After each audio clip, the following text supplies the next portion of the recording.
Latent prints after a burglary were developed from a television console cabinet. One of the prints was searched on APHIS and identified as originating from the defendant's right thumb. The print was identified and verified by 2 fingerprint examiners. I was requested to recompare the case and determine if I agreed or conflicted with the identification conclusion. My analysis and comparison resulted in me declaring that an erroneous identification had been made. I concluded that the print in question and 2 other prints did not originate from the defendant. The fingerprint theory of the crime was the defendant deposited the print when he broke into the house and stole more than $8,000 of items. There was no other evidence of his participation in the burglary. The defendant was incarcerated for 6 months before the case was resolved. This is a condensed version of the report I made to refute the identification. In this video, I not only make my claim that an erroneous identification has been made, but I also presented visual graphics depicting the ridge structure I interpreted. I'll begin with a review of the latent prints that were lifted from the stereo cabinet. There's a number of prints. It's my opinion that this print and this print may be associated as right index finger, right middle finger. This very well could be the right ring finger. It's in the proper stair-step formation for that. This could be another deposition at another time. It appears to be a little bit different. The angle is a little bit different. I've got what looks like to be some second joint ridge area here also. The point of focus is going to be this fingerprint right here, which was represented as being the right thumbprint. I'm going to recompare this print and determine if I agree with the identification made on the case. I have the print in question here. I cropped it in Photoshop and made a TIFF and a PNG file record of the print. This next image is the same print with a small amount of adjustments. I did level and curve adjustments in Photoshop. The image on the right is the one that I'll be using. I'm using the PNG file, so I don't have the background. It's a transparent background. The images are somewhat clearer and the contrast is better than the original print. The exemplar that I'll compare it to is the right thumbprint, and I can resize the image to make it whichever size I want for it to look on the screen and make them the same scale, and I'll be comparing the exact same size in both the latent print and the inked print. I'll begin with the documentation that I made in the analysis phase. I've got the ridge flow indicated here with yellow callouts. And based on the ridge flow and the curvature, I am estimating that the core is in this region. So this would be towards the tip of the finger. This would be the core. I can't determine right or left at this point. The ridge flow is indicated with these yellow lines. I'm going to use call-out designators for ending ridges. An ending ridge is a ridge that runs in a path and abruptly terminates. I can mark it with very accurately with this red call out, and the call out also indicates the angle and direction. A bifurcation is a ridge that a ridge flow or ridge path that goes from a single to 2 ridges. It splits or forks, and I can designate that bifurcation with a green call out and drop in the proper orientation of that. The other ridge feature that's used, though not used in APHIS, is the ridge dot. And the ridge dot can be designated with red circles. I can just delete the image and I have a representation of the ridge features using the callouts, and I'll use that throughout this explanation. The analysis phase documentation is done, of course, before I would look at the inked print to compare it to, and I have marked the ridge features that I've recognized with red callouts, ending ridges. Green callouts would be bifurcations, and I've made note that there were 7 ridge events: 1, 2, 3, 4, 5, 6, 7. 3 ending ridges, 4 bifurcations. I saw no ridge dots or incipient ridge structures that I thought were remarkable or noteworthy. And I also recognized 13 or more continuous ridge lines within this region of the latent print. The continuous ridges are very important. They're used for ridge counting and spatial relationships. And certainly in a recursive examination, you want the continuous ridges to all coexist with the Q and the K print. This is a chart of the ridge features that I recognized, and I just simply copy and pasted it. And so these are the ridge features that I see in this evaluation. Before the comparison, I've determined that the combination of ending ridges, bifurcations, and the rather high number of continuous ridges is sufficient ridge structure for me to make a positive identification or make a conclusive exclusion. And I can move forward now with my comparison to a K print with this information that's documented. One other thing that I added to my analysis phase was the documentation of the ridge flow. This ridge path here is recognized to be a 152 degree angle, and the lower one is a 128 degree angle. It's quite easy to see the ridge flow, but by using these callouts, I can designate an accurate description of what the ridge flow is. So we're making quite a difference in ridge flow from the one at the top to the bottom one. This is indicative of this being the tip area and this region down here being more towards the center or the core, the core of the fingerprint pattern. The next documentation I made was the ridge counts, and I selected this bifurcation as home base and used the ridge and used yellow dotted lines and counted the ridge counts between the base and the other 6 ridges, and designated that with numbers 3, 3, 1, 1, 10. So that's the ridge count, the spatial distance based on ridge count between the ridge features. And this is an important component to the comparison, is understanding the ridge flow, the ridge counts between the ridges that you feel are in a compliant position.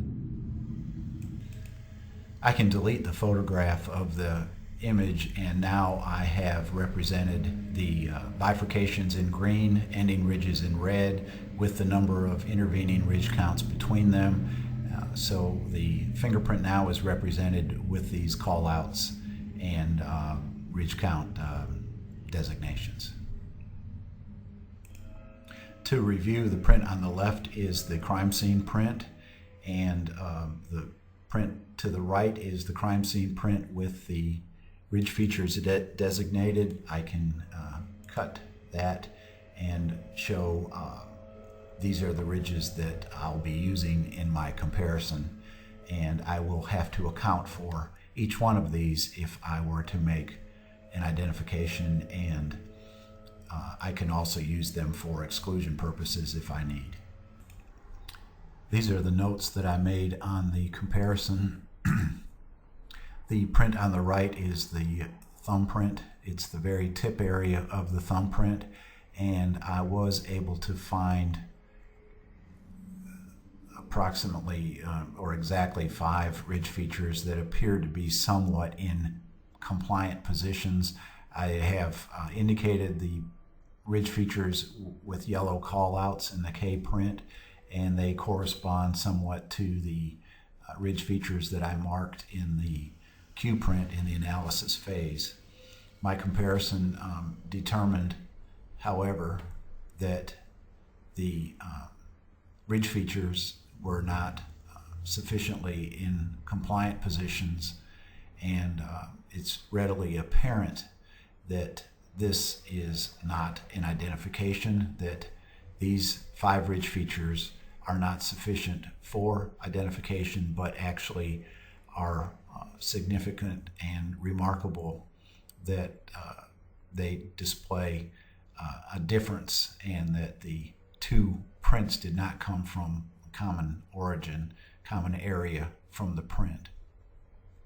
I made my analysis and comparison and determined that this was not an identification, and moved forward with my analysis of the case.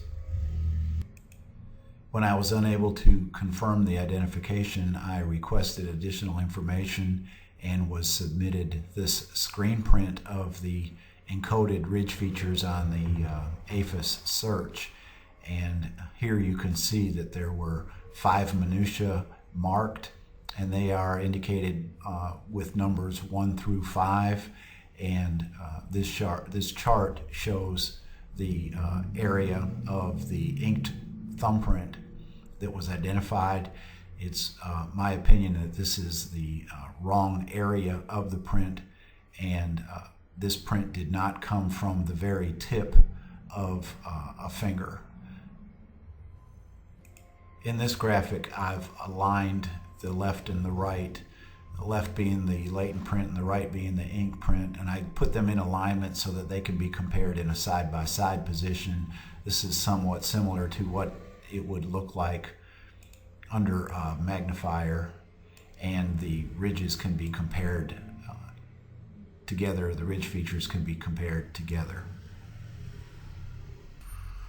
This chart, I've designated the ridge features that were marked with numbers beginning with 1, 2, 3, 4, and 5, so the prints can be examined to see if the ridges fall in the proper compliant position. The chart here is indicating that the blue line is going to reveal or disclose the ridge feature that was compared and is in the proper location. This chart compares the screen print to the print that I designated in the analysis phase, and these ridge features here are, in my opinion, what were recognized in this exhibit, and these 5 ridge features are designated and appear to be in somewhat compliant position. I've also marked an ending ridge here, and very importantly a bifurcation way down here. These 2 are not visible in the screen print. This is the screen print again, and I have placed yellow circles in the location where the blue line indicate the ridge features were recognized. This will better visualize or display the ridge features that were used during comparison. So I have the 5 ridge features marked here. If I go to the next page of my report, I changed the color from yellow to blue in the latent print, and now I have these coordinates being marked without the latent prints. And here you should begin to see some non-compliance, and hopefully that's becoming apparent. Now I've done an overlay of the latent print in blue and the inked print in yellow. I rotated it slightly, and I was able to align ridge features number 1, 2, and 3 quite well. There was very good compliance there. Ridge features 4 and 5 were significantly out of alignment. There's no explanation for the first 3 ridge features to be exactly in line, and ridge features 4 and 5 to be out of a line.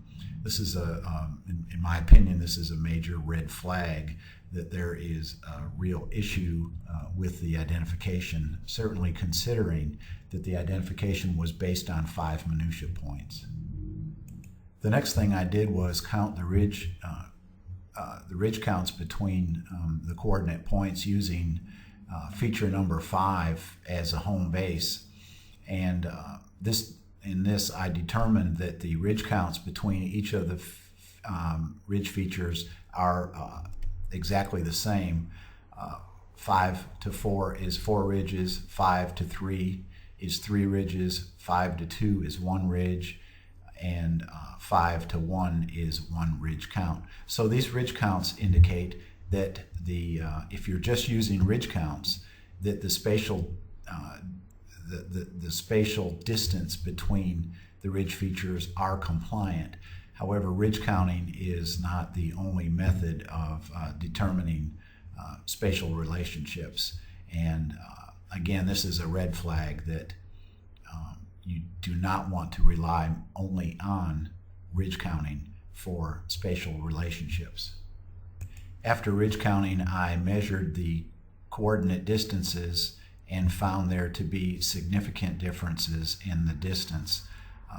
For example, ridge coordinate 5 and 5,3. In the latent print, it's 0.94 inches in this chart, and in the inked print, it's 1.6 inches. There was the same distance between 5 and 5,4, but the other ridge coordinates were considerably and remarkably different. The measurements are not the actual distances. This print is enlarged, but since the print was enlarged the same proportionally, I can use any type of measurement and determine the distances and accurately document them for comparison purposes. The next thing I can do is just delete the photographs, and the ridge distances become very apparent, and this is more of an indication that there is non-compliance in the question and known print. Now I'm going back to the original comparison that I made and reviewing this, and it's again apparent that these 5 ridge features are not in compliant positions, and this exhibit does not include the other 2 ridge features that I marked that should be accounted for. The comparison process can continue by looking at each ridge feature individually, 1 through 5, and cropping them and making a complete comparison analysis point by point. I have the 5 ridge features circled with yellow callouts. In my report, I made a directory of the 5 features and cropped and enlarged them so that they could be individually examined and analyzed to see just how different they appear.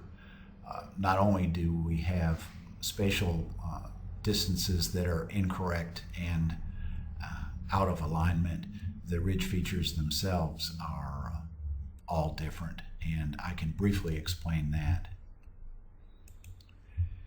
In ridge feature Q1, I designated what I interpreted to be a bifurcation, and I dropped in a green call out, and I'm seeing the ridge here splitting. I described this ridge as coming up and touching, and this is the approximate location of that bifurcation. In the corresponding area in K1, this is what's visible. There is a ridge here, and there's clearly an interruption. This could be a pore. It's probably a pore, but there is a interruption here. This appears to be a bifurcation, so I can drop this bifurcation designator right here. The problem is this ridge on top abruptly terminates into what looks like an ending ridge, and I had marked that in my notes with this yellow. And this is clearly a problem with these two ridge features. In this one, it's a smooth bifurcation, and in this one, it's a bifurcation with an ending ridge at the end of it. So Q1 and K1 are completely different in appearance, and K1 should not be recognized as a bifurcation as it was in this analysis. Ridge feature Q3 is, I've marked it with an ending ridge, and this is the ridge here that terminates in this approximate location. And the corresponding area that was marked is this ending ridge, and with a gap, and this short ridge right here. This area right here was determined to be the compliant area, and it is not in any way similar or the same as Q3. Additionally, there are interruptions in the ridges, including this ridge here that is crossing over and touching the ridge above it. You do not see any of this ridge information in the Q print, and just like the previous one, these are completely different. The Q5 and K5 ridge feature analysis is probably the most remarkable. Q5 is a bifurcation where you have a ridge starting from here and it's splitting and going into two ridges, and beneath it are what appear to be rather smooth continuous ridges along the same ridge flow. K5, we have what appears to be an ending ridge and not a bifurcating ridge as in Q5, and beneath it is the ridge line that is going in a lowered direction with interruptions all the way across. And most significantly, however, is K5 is actually a short ridge with two ending ridges, and it was interpreted as being a bifurcation. Q5 and K5 are completely, totally, in no way the same, and the APHIS obviously recognized this area and this area here and used that in the comparison process. I did note that in the screen print that the blue line almost obscured this portion of the ending ridge, and finding this ending ridge here is and should be sufficient in most cases to disqualify the identification clearly, not to mention the other ridge features that were noted. I'm just going to review. This is the print that was erroneously identified and attributed to the defendant. There are numerous prints here. The print number 5 and 7 were determined by the examiners to be of no value, and the only print indicated was number 1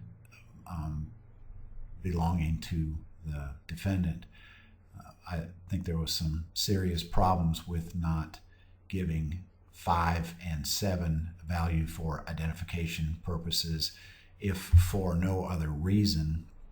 They also did not originate from the defendant, and my analysis concluded that print 1, 5, and 7, none of them originated from the defendant.